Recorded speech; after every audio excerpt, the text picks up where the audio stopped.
Good morning, listeners, it's still morning, yes. I was going to say I'm recording live. I'm broadcasting live, and it's recorded, and it'll be available for people to listen to later. And did I say this is Jim the Keys Bartender? Yes, it is. It's good to be back. And I do have a lot of listens this week. I appreciate the listeners that in Michigan and Indiana for all the downloads. Thank you for keeping up. We're on target for a million downloads. Yes, it is really helping in the visibility of the show. This week we have upwards of 30 states where there's listeners and 12 countries this week. In all this past year, I think we had 50 countries and almost every state I had a listener, which is pretty awesome. Pretty awesome. I do appreciate it. I don't know. Maybe I didn't have any South Dakota listeners. South Dakota, Montana. So there may be only like 48. But I did get Alaska and Hawaii. I do appreciate that. And I do appreciate, with all those things, like I said to one of my regular listeners, I do appreciate you wanting to call in. But the more resources I have, the more likely I am to hire somebody to be able to handle those things that are more technologically difficult, such as receiving live phone calls during the show. I mean, take a little more expertise than I'm able to handle or be able to do while I'm hosting the show. So, and I'm more likely to do that I'll do more remote shows and things like that. This is not a blackmail. I just want you to know I'm not blackmailing you. I do appreciate everything the way it's going right now. And if it doesn't change, I'm going to still be doing that. I think I'll still be doing. Who knows? Who knows what plans we have for the future, right? There's a saying, is men plan and God laughs. Meaning you can't really tell what's going to happen in the future. So a lot of our plans are presumptive of good things or things going normally, right? I imagine most people didn't expect the pandemic to occur, and we're coming on right now, February 2 years ago in 2019, 2020. 2020, it started roaring around, started coming around the world. Started, Italy, you started hearing the stories of West Coast of the United States. I'm sure it was here in Florida and things like that. And people didn't make plans for that. They didn't expect that the economy was going the way it was and this and that. And, I mean, imagine if you were someone who was building in March. You were opening up a store or a restaurant in March of 2020. Just think about it. And it would be devastating. It would be devastating. It was devastating for people that were open already. And a lot of places closed. It hastened the eventual demise. And this is a matter of opinion, but it just seems like people don't want to accept the progression of time and things change.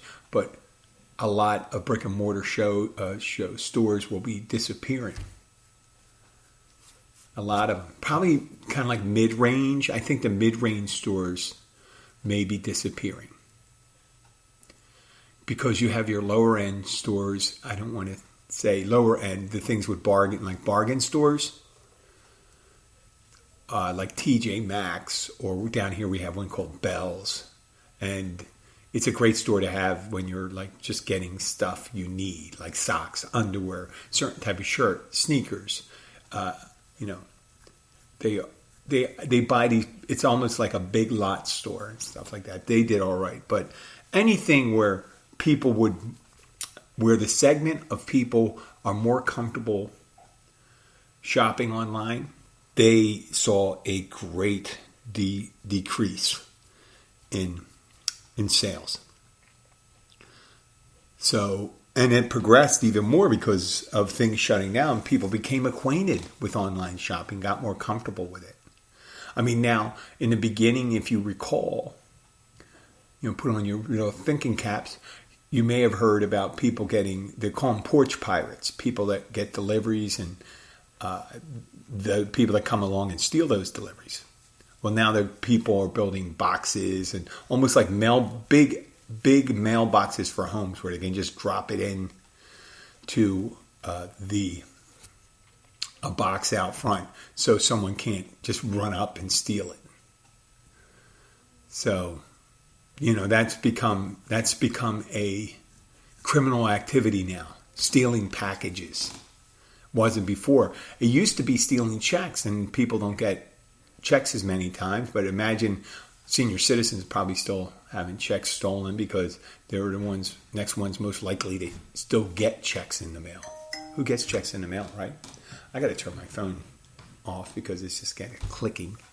Well, last night we got to return to the more temperate weather in the Keys, where it's 72, 73 at night, just beautiful, and we had music outside, and we were slammed at the restaurant I work at. And whenever it gets busy like that, I do focus on, time. Time has passed for me, my body. And I am it's going to sound very cocky, but I'm in awesome shape for someone my age. And I felt it last night. I felt when I was working, I was feeling that, oh my God, I'm in tip-top shape, cardio, strength-wise, and things like that, and I'm still feeling it. It wasn't a walk in the park. But then again, I was never one of those people that had things that came easy to me. There's certain things I was better at naturally than, that was harder for me to pick up. But things never really came super easy to me. I was always creating barriers to becoming adept at anything in particular. But time and practice usually makes it, you can't help it but become more efficient. And it was just getting on me. And I'm thinking in my head while I'm doing this to say, like, how long can I work in this industry?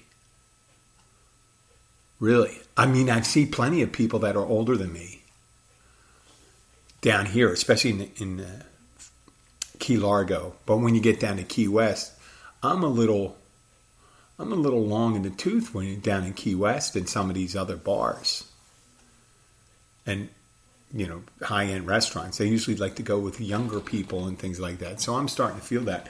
But maybe it's the restaurant work. I don't know. Or maybe I become more adept at automation.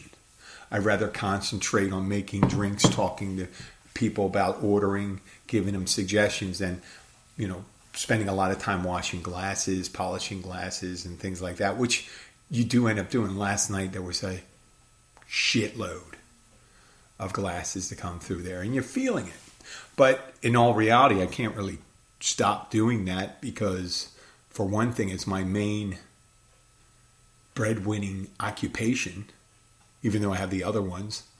And second of all, how can I do my podcast as Keys Bartender if I'm not a bartender? I'd have to at least always keep at least 1 or 2 shifts. But I've been contemplating, and I told my boss that before, that there's a lot of times it just you start getting burnout, and it's the restaurant business. It's not particular people. I don't know how you are, but when I get really good at something, sometimes I'm ready to move on. I got to be able to be more creative. Meaning, being creative means for me learning something. I think that's an act of creation. You're creating an ability in yourself to be able to do a job. So being able to pour a lot of drinks and things like that. I'm not really especially good at when someone gives me a list of 4 drinks and then someone else gives me a list of drinks and then someone's yelling out something else to me. I'm not really good at keeping that up. I don't know. Some people are. They can keep those. They can hear things coming. They're taking an order from somebody. I could be taking an order from someone, and someone can come up and they do call drinks, and they call all the drinks, and they don't write them down. And some people write them down, and you got to, So it's a mishmash there. And I have a tendency, and I do. I'm a bitchy person when it gets busy because I just want to get the job done and do it efficiently. And a lot of times, I'm thinking in my head, boy, this would be so much easier if I had a little automation, And I realize we're more the exception rather than the rule, but they've been operating without a POS system, so I can't say that you have to, in order to make your business so much better, to be automated that way, to get all your orders in, be able to track inventory, get my drink orders in so people can go and they order their drinks and just do that, and then tabulate a bill, run a credit card, split a check, all those things. If I can cut off like 20% of the time it takes me to do all these other things, I become more efficient, and there's a value in that. But I don't, if you don't see the value of it, there's no reason to get those things. That's the reason why you see about automation. There's a local restaurant that started started leasing the robot servers. And they're pretty much like drone servers where you put the food on it and goes to the table. And I don't know, I think they can also take payment, which I think is pretty interesting for that. I'm sure they can take payment. So whenever I go to a place, I always think and say, hey, how streamlined are they? Some places I go to restaurants and you see that people are using their smartphones to take an order. And I think, wow, that's great. They're going to take the order. They got the app and stuff like that. And they send the order and, okay, we're ready to go. Good to go. And the drinks will be ready in a couple minutes. I'll come back and pick up the drinks. And you don't even have to interact with the bartender. I always think, wow, that's so great. How much easier. But there's always and I realize there's always a new thing. The more efficient you become, the more volume you can handle. But there's always limits. Like right now, our kitchen can only, because of size and the amount of people, can handle a certain amount of orders at one time. Becoming more efficient at placing orders would not alleviate a jam up in certain places, just like making drinks. But reducing the amount of time I am spending generating checks and printing them out and keeping order and writing them down and not screwing up, that generates a certain amount. So you have to weigh that sometimes with automation. I always say with vehicles or house or medical or whatever, when you make a buying decision, and I am the worst offender with this, making logical, financially responsible choices. It's all about the bottom line. When you, for me, I was thinking in my head, I couldn't go to Poland this summer because it took me so long to come back from that, right? So when I say come back from it and go back to work and build up, the deficit I build because I don't get vacation pay. So when I'm gone for 2 weeks, it's a double system. That's the way I view it. I'm spending money and not making money. And all I have to do is think in my head. It says, well, what I could do is, work harder, build up a surplus, and what my surplus would be for 2 weeks, let's say, and come to an arbitrary number. And also, there's another budgeting thing I could do when I go over there, because whenever I need dental work and stuff like that, the keys, it's no secret here that things are cost a premium here, whether it's food, drink, rent, real estate, everything is more expensive in the keys, except maybe fish, like local fish. Maybe that's the one thing. But even that I heard someone tell me that a 1 pound jumbo, 1 pound jumbo crab, or 1.5 pound jumbo crab was like 69 to 70. It could be higher, could be $80, but let's go with $70. $70 for one claw.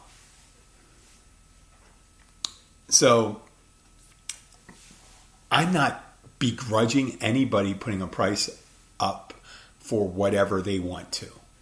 There was to illustrate, about 4 weeks ago, if I'm not correct, there was a big national news story. It took place, I think, in Tampa, but it was in that area of Florida, the Gulf side, in the middle of the state. And someone had, a investment group had bought a house, and they had turned it around on the same day as the closing of the house. They listed it for over 300% of the purchase price without making any improvements. That is a bold move, and that changes what people's perception of value is, what they're going to pay, because value is what people decide value is. Because gold itself does not have a value other than a perceived value. So if it's $1,600 an ounce, I'm not exactly sure. If people agree it's $1,600, then it's great, and it maybe could be $1,800. But what would happen if there's a big gold rush find where they have a huge amount of reserves? Someone sells a whole bunch of gold and it hits the market and stuff like that, and people say, "Well, there's a lot of gold out there. It goes back. Let's say it goes back down to 1,000." And that's a value. Or people someday say, "Well, it's not even the greatest metal. There's this other metal we discovered that's even better, has better properties and things like that." Not saying that there's another hidden metal out there that isn't. That is better than gold for all the things like electronics and jewelry and things like that. But that's a perceived value, same as oil, wheat. It's what people are willing to pay. Because obviously, if you put a price on something that no one's willing to pay, you will just not move that commodity. It's simple as that. There's a game out there called, God, I forgot the name of that call. It's set on trading and stuff like that. I'll come up with it, but it's a great one. It's played with cards, and you're just trading commodities like barley, corn, wheat, food stuff. It's called Pit, the Pit. And it's a high energy, just like you're trading thing, trying to get sets of cards and trade them and buy and get sets, and you're trading for one. I don't know how many. I haven't played it in years, but it's fun. It's a fun game. It sounds really easy, but it's way more complicated and quicker than Uno, and everyone's talking at the same time. Pretty much like you see in a trading pit in New York or Chicago or wherever there's a trading house or trading center.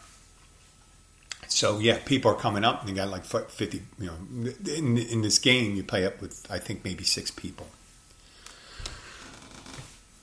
So there's a limit, there's a limit to raising the prices, stuff like that, because eventually it's almost like musical chairs with a cost. When you're buying properties and things like that, it's going up, up, up, and people say, well, it's a good investment because the property's going up. And it should go up some more, you hope.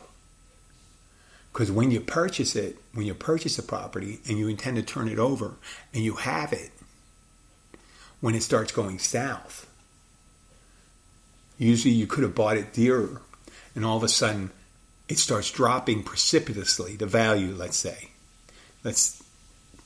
And you bought a house for $500,000, and then it starts going down to $450,000, $400,000, stuff. You're sitting on that house for a while, unless you're willing to unload it for less, or do some improvements, or whatever, things like that. It's a process of musical chairs, trading and buying property, trading in stocks, trading in Bitcoin, and all those virtual currencies or NFTs is a practice of musical chairs.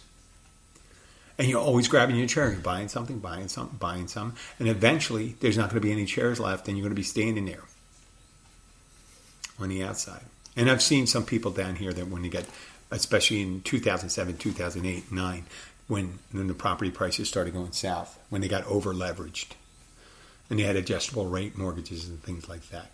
And we might see it. We might see it, or we may not see it. Hope not. Well, let's move on. You don't need me to give a bunch of advice for the investing and all that stuff. I am not qualified for that. But I'm just telling you the theories, not what to buy and what not to buy. Because if I did have that, I wouldn't be working on Friday and Saturday night really hard, right? Yeah, Jim, you're smart. You're not that smart. Okay. I was remembering an incident this is a story, because it kind of reminded me of something that happened at work. And 2007, I had moved down here. I told you about my marriage before I left. I got separated. Wife asked for a separation, things like that. She thought I was going to move across town. I had a good friend in Key Largo here who had a big sailboat who lived down here. And I asked, could it come down and visit? And then the wife asked for a separation. I said, could I make a little visit and get set up down there? And for a spur of the moment, I made a big change. I was working in the Treasury Department. I left the Treasury Department. And I came down here and got a job at a bar. And I was going to do that for a couple months and maybe go back to working for the government, because I took a leave of absence, and go to New York or someplace different and get a job. Well, I stayed down here.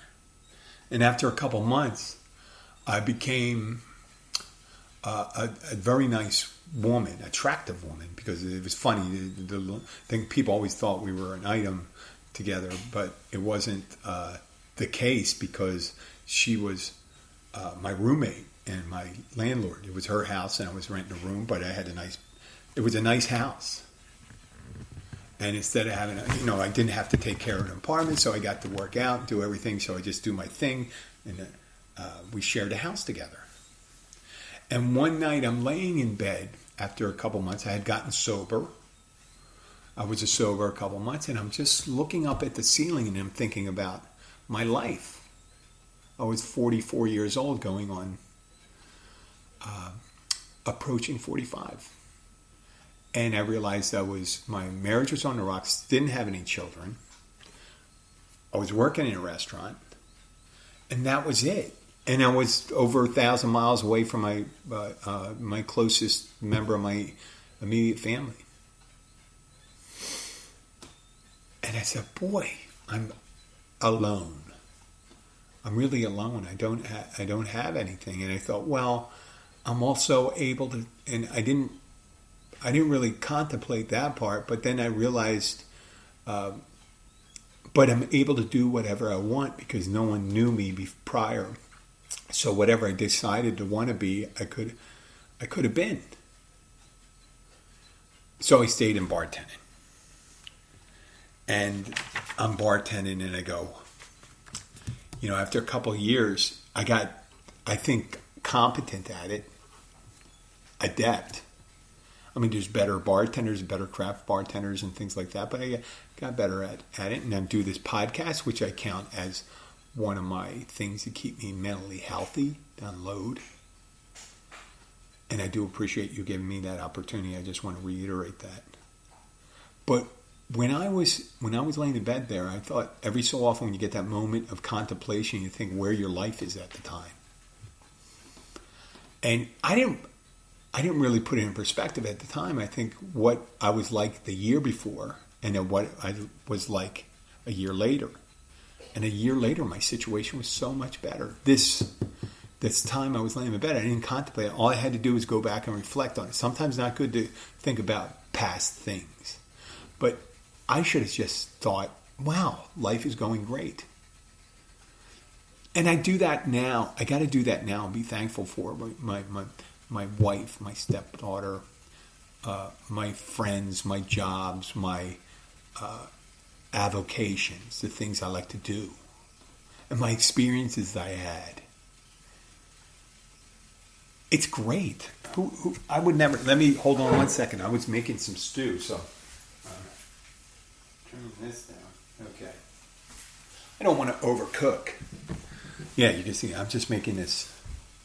I was coming this morning. I went to the gym, and I was coming back. I just got this thing for I wanted to make beef stew with mushrooms, onions, and noodles and things like that. So, and it takes some time. Yeah, I don't throw. It takes me about 2 hours, 2.5 hours. So I'm able to do that. That's another positive thing. I would never do that before. Never. I would just go out and eat and stuff like that, which is great. I mean, I don't. Obviously, if people didn't go out to eat, I wouldn't make any of my money. But all these things I contemplate when in the middle of the night, when I think it's not necessarily good to think about things when it's for me when it's dark, unless I'm like reflecting on a success. It is not really good for me to reflect on my shortcomings because then it's dark and alone, and your brain. I'm just not ready for it. It's only in the daytime. And just like that thing, if I was doing it now, thinking about if I woke up in the middle of the night and I thought, oh my God, how long am I going to be able to do this bartending thing? Because if I can't work the way I have to work, at least the way I have to work at my place, which is great. I love the place. I love my coworkers and stuff like that. But sometimes you get used to it. You know, things don't change. You know, and you just have to, sometimes you have to consider. You have to consider moving on. And I've been doing that. And it has nothing to do with going to another restaurant because it's just one of those things that going out maybe had spent its course. And maybe I'm a little too old to be doing that. Moving on to another job. Maybe I'm too... maybe, it's... People say, well, we're not going to hire someone. You are 7 years from, or 5 years, whatever retirement age is. I said, well, I'm not retiring anytime soon. I need to be active. So I'll leave it at that. And we'll see what happens over the next time. And whatever, I'll still be podcasting. I'm going to make sure I'm going to still be, and might have to change the title of the show. Or I could change it to former Keys Bartender. Or old Keys Bartender. Or once a Keys Bartender. Or whatever. Because the day that I stop bartending will be probably the time to stop telling bar stories because there's no reason for me to be in a bar if I'm not bartending. Yeah, I know. I could spend a little time there because the wife still likes to go in and have a drink and things like that, but I don't. So it's not one of the places I hang out. It's funny when I tell people about all the things I do. The bartending, spin instructor at the hospital, the notary work, and the loan signing and the weddings and all that stuff, which is all under the auspices of being a notary. And the podcast. And I may be missing something else. I'm not sure. There's 4 things I like doing. And this is the thing right here that I enjoy doing the most. Well, it's the gym. Why don't you do it all the time? Well, you can't. At this time, that's the reason why I'm with downloads and stuff like that. But I really can't do this by itself because I have to have exposure to new ideas. And those new ideas are the bar. Right. So I have to keep that going. I have one last story to tell you before I go. And a lot of times at the bar, it's not as much recently. When I was younger, I never got the idea unless someone told me outright, a female, that they were interested in me. I was always kind of obtuse about that. I thought people were being obtuse, and I couldn't read them. I still couldn't read them. I was never a good read at someone digging me or thinking I was amusing or being afraid. I just can't. Just don't get it. People are quick to tell you you're funny, how much they like you, and all this stuff, but you really don't get an idea. I don't get the idea when people are interested. Just seeing they may be interested in the place or the situation or whatever. So one time, I'm working at the fancier restaurant at just down the road from where I am. And a mother and her son, who happened to be in his mid-teens, was 15, 16 years old, And we're sitting there and we're talking, and they were saying, "Oh, you know, you look like so and so." Blah blah blah blah blah. I'm talking to mom. Mom's an attractive woman. Blah blah blah. And I was just being friendly. It wasn't that busy, so I'm talking to him, and we're having a good time finding out what. And I don't remember a lot of things other than when they finish up, they're ready to go. The mom goes out to the car. The son goes to the bathroom. When he comes back, he goes, "My mom thought you were handsome, and she wanted to know what you thought about her." And I went, "What? You're her son," and all this stuff. And they were tourists too. And I'm like, "What possibly could ever happen here?" Nothing good had come out of this. And I was just I've never seen a wingman as someone like that. Now I've seen older guys maybe with their moms, but usually guys don't feel really comfortable trying to introduce a partner for their female relations. I was always shocked when like a friend would say, "Hey, my sister thinks you're cute." And I'm like, "Oh, could I ask her out?" And then, "Yeah." And I'm like, "Are you kidding me?" Either I must be a really nice guy when someone suggests I must be a really nice guy. But meeting a guy at a bar and stuff, that was the creepiest wingman thing I ever had. The son bird dogging dates for his mom. And I figure it was over 10 years ago, so I can say it. And there's no way these people know who. I don't think they ever got my name. There's no way. I didn't have a podcast at the time, so they probably won't even track that down. And I hope they found somebody. I hope she found somebody. A couple times I had flight attendants and stuff like that. They seem to be into it, and I get along with them. I love flight attendants. This one particular one, I couldn't. Sometimes I don't know. If you don't know, when I was single, I didn't know, and they get frustrated because you're acting oblivious, or they think, "Wow, you're playing hard to get." I had a friend of mine say that, "Man, you play so hard to get with some of these girls." I said, "What do you mean?" "Well, can't you tell that girl was interested in you?" I said, "I had no idea. Had no idea." Sometimes they're looking at me because I think they're afraid.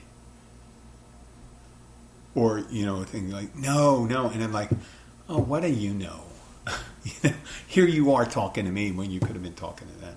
So every so often, I just wouldn't get it. I'd get it years later or a week later or something. People say, "Oh, I had the biggest crush on you." I said, "Well, maybe you should have said something."